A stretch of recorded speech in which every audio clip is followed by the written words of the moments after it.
Are we rolling? Are we live? Oh, that was easy. All right, here we are.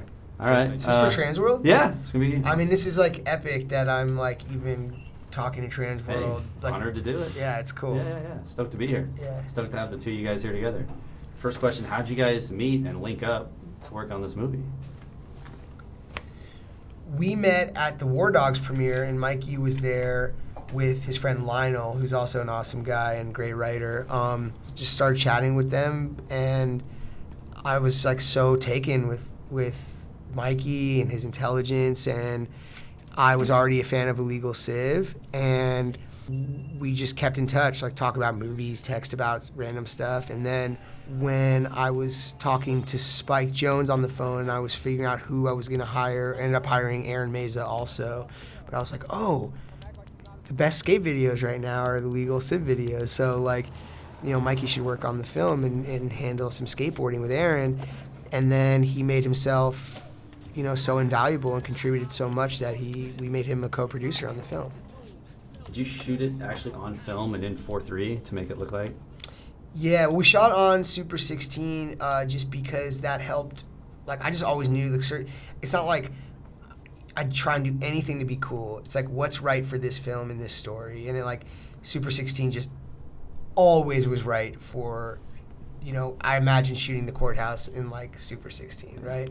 There was a time at the pre-production office where it was basically like a house, and they're sitting around a table, and I'm just there, just quiet listening, and they're having a conversation about shooting on film. And obviously that's more expensive than shooting normal. And Jonah was listening, and he's like, look, I'll put my own money up if I have to at the end. So he was really adamant, serious about making that vision come true. Nice. So obviously, Kids, I'm sure, was a huge influence, and then with Harmony having the cameo, you know, I thought that a lot of people didn't notice that one, but I caught it. Was it, how big of an influence was it for you? Was Kids the movie, and then also on mid90s?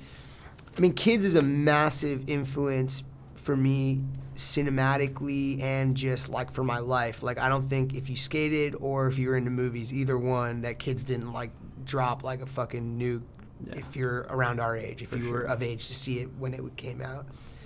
And it was made with such consideration of kids. So putting Harmony in, Harmony's a friend and someone who like read the script and loved it and gave notes. And also to me, that's a nod of respect to kids, putting Harmony in that role to show that like, hello, I'm like aware, you know, it's like, it's not something that like I just didn't think people would notice. But to me, it's just, why can there only be one great movie with skateboarding in it? And to me, there should be a million great movies with skateboarding in it. And it was made with such consideration as opposed to influence of kids, where to me, it's the opposite of kids. It's the anti-kids, where Kids is beautiful in its nihilism, where it's like, fuck it, burn the world down, it's ending tomorrow. And this film is at its core all about connection and about the community of friends and people I made through skateboarding, you know, and that anyone who ever has had that experience has had. So I wanted to show like the loving part of it and not just the fucked up part of it. Yeah. I'm sure this was big and maybe difficult for you while you were filming and making this, because it was kind of running through my head while I was watching it. How much of it was in your head, okay, this is going to be for skaters who watch this, you know, that understand, you know, and then how much of this is going to be for the general public that have no idea, like, what the skate scene's like? That is the challenge of this movie, okay? Skateboarders don't want me to make this movie, and movie people don't want me to make this movie. So it's like, nobody wants me to make this movie. And to me, first and foremost, skateboarding was first.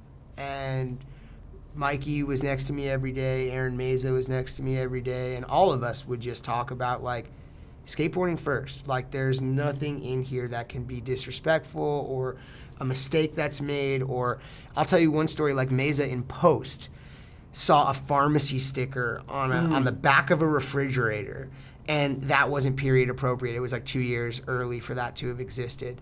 And I spent a lot of my post budget on digitally putting duct tape over it so there wouldn't be a poster. No one would have noticed. Literally no one would have noticed. But to me, I had to make sure that every frame of the film represented skateboarding respectfully. And Mikey was a massive, massive part of that. Aaron Mays is a massive, massive part of that. And to me, what I was surprised about was I go, okay, I'm going to make this film so if a skateboarder watches it, they'll feel respected and loved and that there's something for them. But then there's a scene where like he lands his first ollie and the whole crowd goes crazy. They just get that it's something he's been working towards. And you don't have to explain. Like, I'd written all this explanation of like him learning how to ollie, them talking about what it is and all the shit that mistakes people make in skateboarding just for my financiers or for people to understand what I'm even trying to show. So I'm trying to convince them and then like have them understand, but also that's so corny to skating.